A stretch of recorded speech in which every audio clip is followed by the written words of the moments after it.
everybody, welcome to the Untitled Sickos Project. I am your Ordinator of Chaos, the MaskedAura, and I welcome to a episode of Puget Soundy Sound Off. I was hoping to have this out by Saturday, you know, doing a good old Mariners fan reaction to the first, you know, like Steve Dangle's LFRs. It's, you know, let's react to the first 12 games of spring training. I was taking a look at, going to look at some, webcams.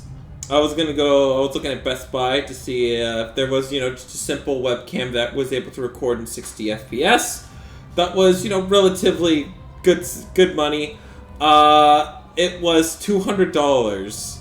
And the ones that recorded the ones that were on sale only did like 30 FPS, and I was like, oh, well, you know, on second thoughts, kinda, you know, might not quite be my thing, you know.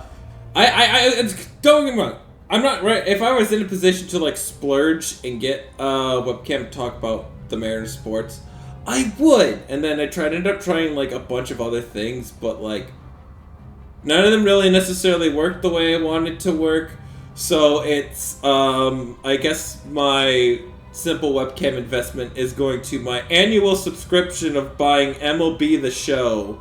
I was actually gonna pass on, this year's edition of MLB The Show, but I guess not anymore. So what other to do, let's do something really funny. We're gonna play Rocket Raccoon in one game of comp, and I'm gonna go over my thoughts for all of spring training. And yeah, let's go from there. And 12 games. The Mariners currently sit at a 5-7 record, and there's a lot to say. You know, it's, you know, ranging from the first game where this team only managed to get one hit, and I mean, I had a great joke on Twitter, you know, I played these games before, haha, these games have been played before, you know, quite the statement, you know. And then they went 4 straight games where they scored 10+ runs, and I've never felt more therapy in my life. Those are some fun games too, right? I mean, we all missed, like, the funniest reaction where I had initially, like, all planned out. I had it all planned out of, it was like Saturday's game. They were playing against the White Sox, and I watched that whole thing. That was a rough game. That was, oh boy, I mean, those are one of those games where you just, you know, utter in your time and space and go, you know, it's only just quick play, it's only just quick play, it's only just quick play, it's only just quick play. Like quick play, fuck. It's only, spring training. It's just spring training. It's fine. It's just spring training. You know, it's, you know, spring training, it happens, you know, it's spring training. We gotta calm down, it's only spring training. We gotta relax ourselves. It's just spring training, you know. It's just, that's kind of how you gotta look at it. I mean, if anything, if you had missed that game, watch the 9th inning. That's where, you know, there was a fantastic rally in the 9th inning to where they made it less worse, right? They made it, you know, instead of a mollywop, it was gonna be, you know, instead of being an absolute mollywop of a game, it's less of a mollywop game, you know? It's less. It's better this way, you know? It's better than just being utterly annihilated.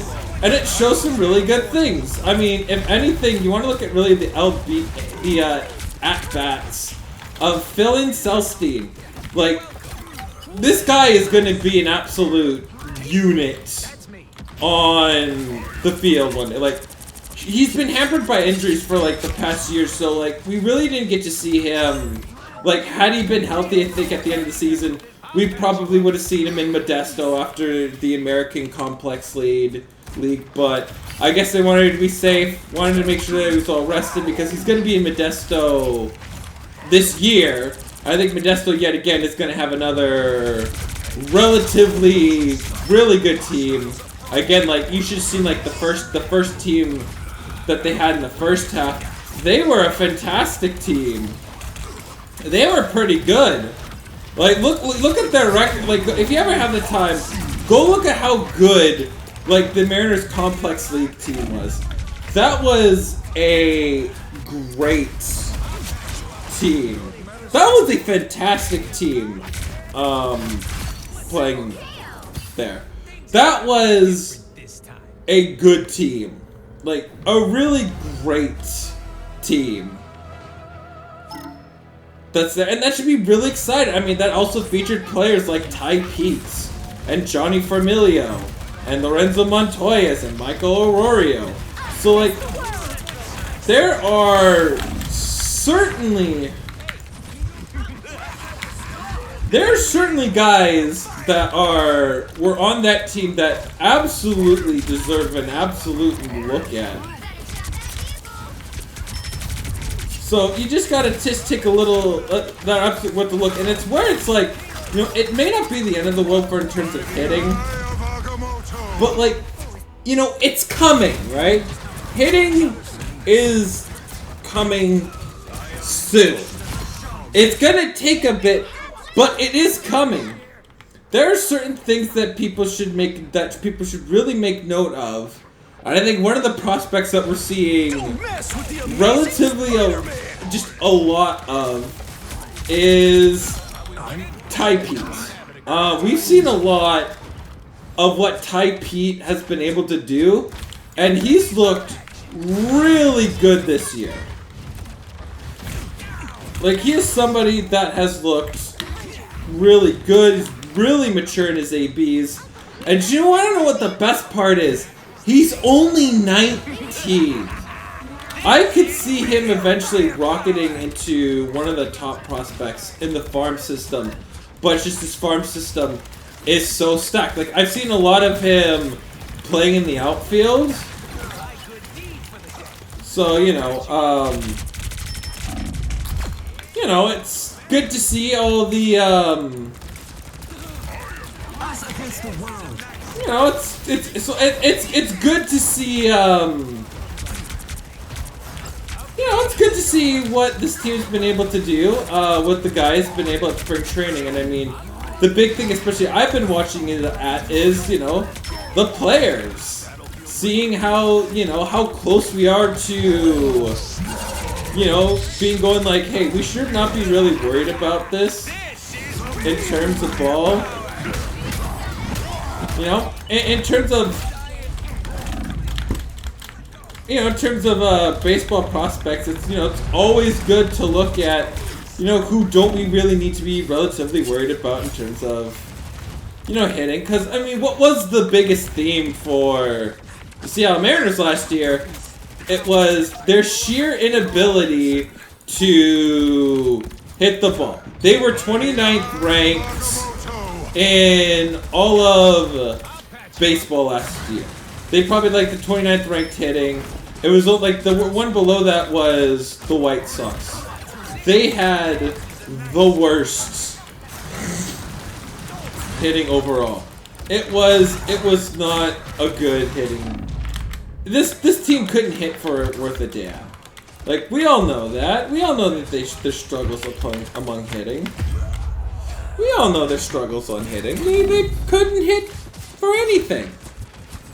You know, the team that was right below them was the White Sox, and there were stretches in that season where the White Sox had better hitting than the Seattle Mariners.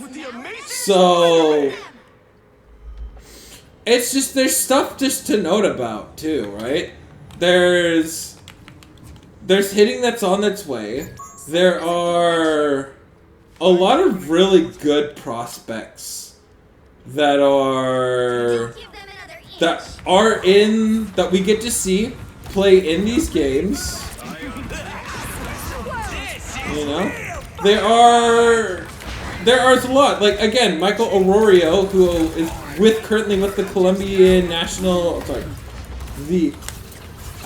Colombian. Yes, the Colombian national baseball team. So he's with them as they're playing qualifiers for the world baseball championship next year. So that's good. That's really good. He's looked really great, and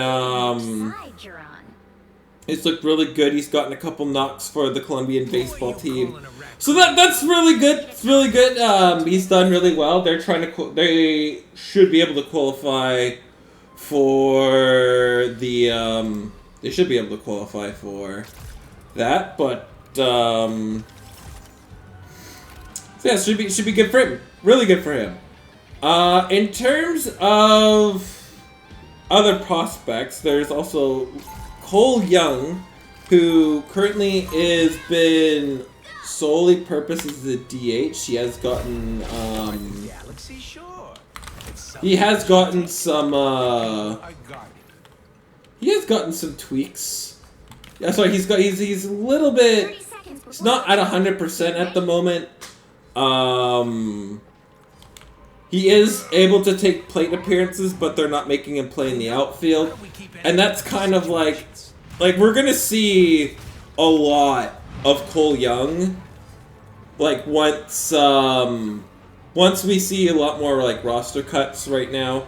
I mean, we're probably about like a third of the way through spring training to begin with. So we're gonna see a lot of Cole Young. Cole Young's been good. He's been good. He's mostly been playing with the starters, so that's good. He's been good. I think he's been really nice to see as a prospect. He's had some really good ABs. We just haven't seen him defensively yet, and that's where that's kind of going to be the thing where. That's going to be kind of like the thing where we see how, he really progresses. Is I think he might start out in Tacoma, but like, don't be surprised if like in May they call up Cole Young from Tacoma. So yeah, don't be surprised to see a Cole Young call up very soon. I mean, Harry Ford's looked fantastic. I mean, if you turn into like the Untitled Sickos Untitled Sickos podcast streams every Friday, especially in the early years, I often labeled Harry Ford as like a big chip trade prospect, but not anymore necessarily. Because I could see him as eventual replacement for Cal Raleigh, because Cal Raleigh, it's like the timing is almost perfect on it if you think of it, and it's weird to straight up say Cal Raleigh's no longer going to be a Seattle Mariner, and that to me is just like the weirdest statement of our time, right? Cal Raleigh not being a Seattle Mariner is just. It does, like, even if you just hear that, if you're just a baseball fan and you're just hearing that statement just doesn't sound right, too. But Cole Young's, Harry Ford's someone really to watch, as he is going to be somebody that is going to be replacing, Cal Raleigh at some point. And we all see now, like, Baseball America really writes Cal Raleigh as like the third best baseball player for his position,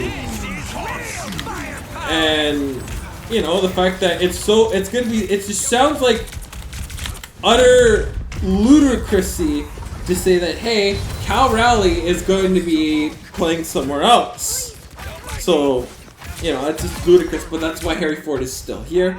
I still think that he's could be a big trade prospect until, you know, that day comes, but he's having a good spring training too. We've seen a lot of Harry Ford. We've seen a lot of his ability at the plate, and he's been good. He's been good. He's been getting some reps, some like starting reps with the ones. So we've been seeing a lot of him. And another player who I'm really surprised we're seeing a lot of playing like starting reps against starting pitching is Colt Emerson.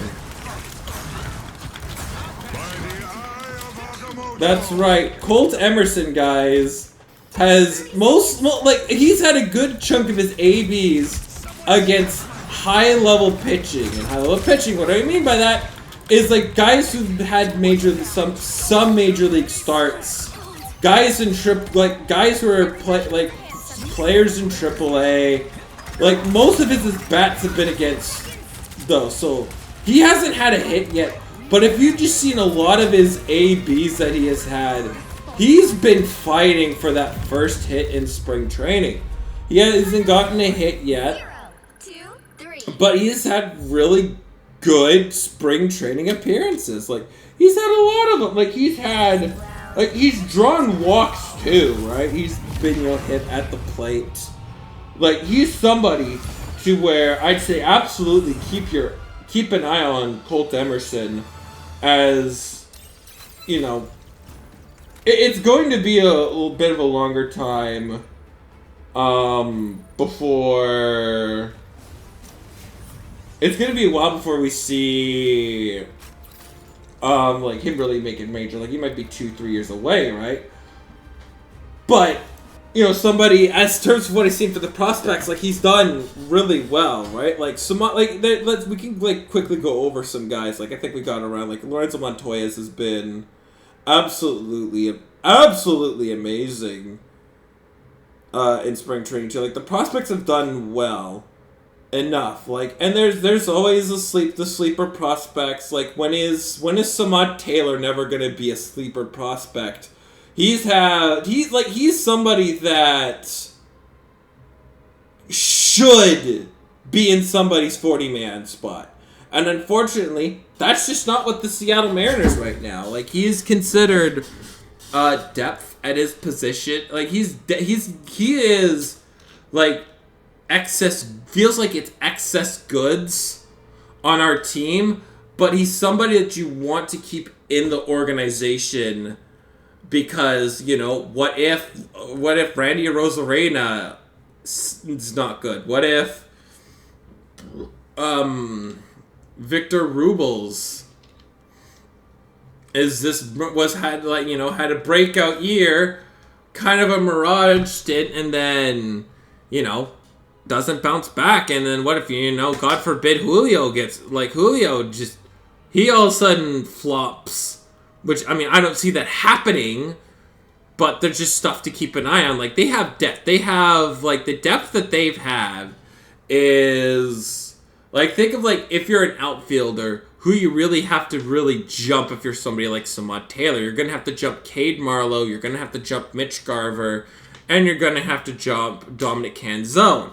Right? And Dominic Canzone and Cade, they're fighting for that 5th spot.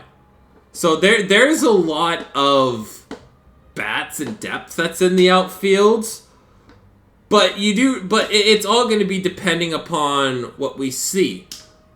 Now, the other really interesting prospect, well, not really a prospect, is Nick Dunn. Like, it blows my mind how, like, he signed with the Mariners. I mean, last year spent all of last year in, he spent all of last year, oh, no, he spent a little bit, but I think he may have has no MLB appearances, so I think you might have heard it in spring training, but last year, slashes 328 in AAA, didn't sign with the Cardinals, and the year before that, 341 in AAA. Played half the season in AAA, and even then there was the Springfield Cardinals who, they'll see a lot of Seattle. They'll see a lot of the Mariners affiliate team.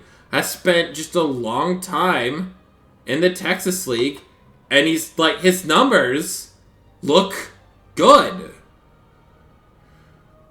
Right? His batting average is good.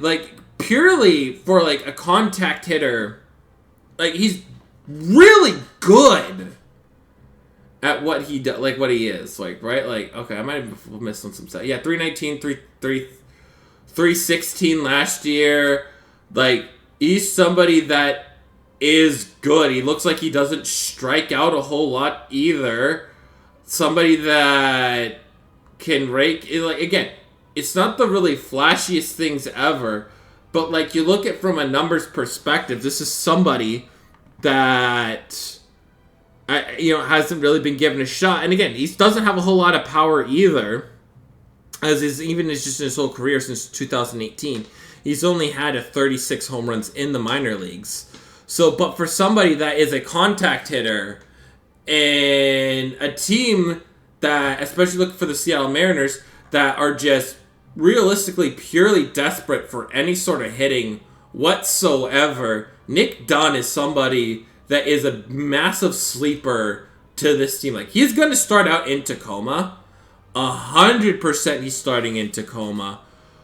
But as for the Cardinals, I mean, that's a whiff. This is somebody, say Jorge Polanco doesn't bounce back. Dylan Moore just isn't it, right? You don't have to go through too many guys before you're you know what? The first guy I think to be added to the 40-man from Tacoma is going to be Nick Dunn. You look at some of his plate appearances that he has. He draws out. He will draw out of plate appearances to get a hit. And he is somebody that is certainly to watch. You might have found your Ty France replacement without having to do anything. I'd say keep an eye on Nick Dunn. And would it surprise me if he made the 26? It would not really surprise me at all. I think there has to be moves that need to be done. And I think they're going to really evaluate him in Tacoma, which there's some, we can look at we can just take a look at the Tacoma Rainiers schedule. If they have any game, because there's some ball hitter friendly parks. So I think they open in Tacoma, and then they play 6 games in Reno. And for full context, Reno is a very friendly ball hitter park. It's friendly for hitters. This is where you'll get a good look at. I mean, Sugarland versus the Astros team, and you're going to play against the Oklahoma City, I'll still call them the Dodgers. I don't know what the heck they are, Comets or something alongside that. So somebody that's also going to get a really good look at for the month. The first month for him is going to be just absolutely critical when it comes to seeing where he's going to fit in this whole scheme, because this is somebody to where Jerry DiPoto really cooked into this. Because if he can hit in Seattle and just be a contact hitter, let's not worry about the power. There you go. That's a bat that you don't have to do anything about it. And especially given just not how weak the infield is, my only wish is that he was a first baseman. Because if he was a first baseman, you're not gonna have to juggle Luke Raley, Dylan Moore in there, because Dylan Moore and Luke Raley, they're gonna be put all over the place. But you got somebody that really can fill the void that Ty France, that prime that really peak Ty France had. And he had really good. And the thing is, if he can just get drilled by a pitch, there you go. There's your Ty France replacement. And third baseman is a need. And it could be something, because, like, when they added Victor Rubles last year, nobody ever talked about how much really this player could have made as an impact. Nobody said anything like that. Nobody was like, oh, here's the guy, he's going to make a bunch of impact. I don't know, we were always looking at we all kind of just scoffed. You know, we scoffed at it. We're like, oh, great, you know, this is gonna help the team. Motherfuckers, if they never signed Rubles, they don't finish above 500. Let that sink in. I think they finish 80 and 82 without Victor Rubles. So that's just something to munch at. They go 81 and 81 or 80 and 82.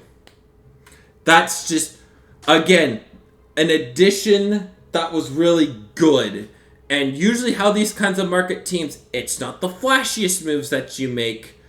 It sometimes could be somebody like this that has worked his butt off, grinded in the minors for the past 7 years. 7 years, right? Like the past 7 years. Right? The past 7 years, man.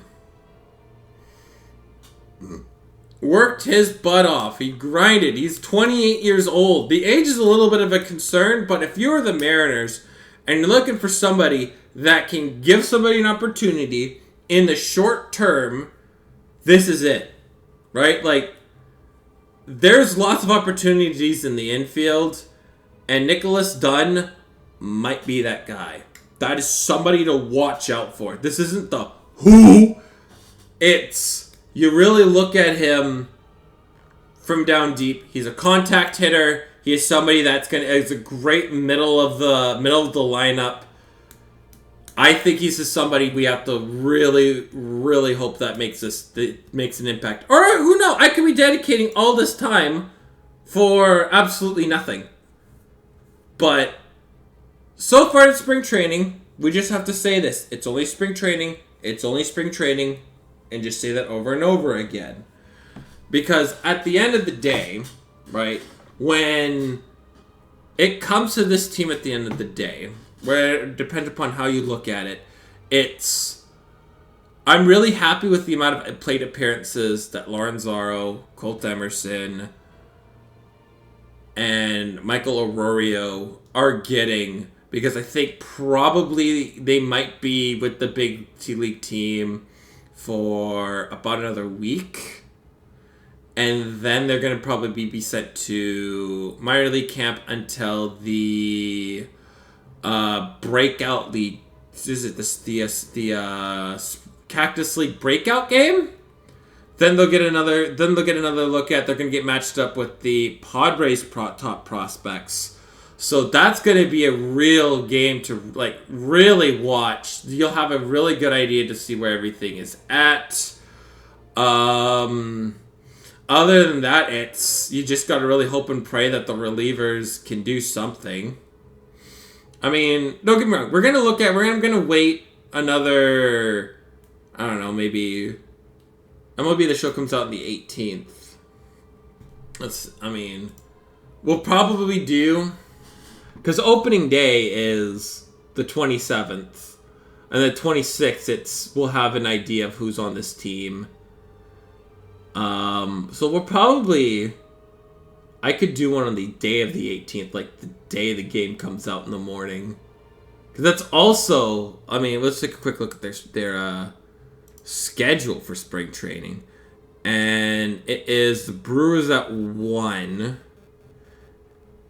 And they'll be, we're seeing 12 games right now, and that's 1, 3, 5, 6, 7, 8, 9, 10.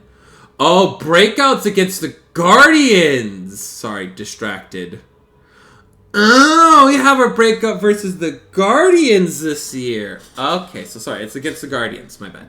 Anyway, so it's, I lost count. 6, 7, 8, 9, 10, 11, 12, 13, 14, 15, 16, 17. So yeah, probably not. I could buy the Ultimate Edition And then I get it on the 15th. Get it a whole 3 days early. So, probably going to be Saturday. We'll talk about the Mariners after the split squad game, and we'll play Rivals again. You know. But, currently for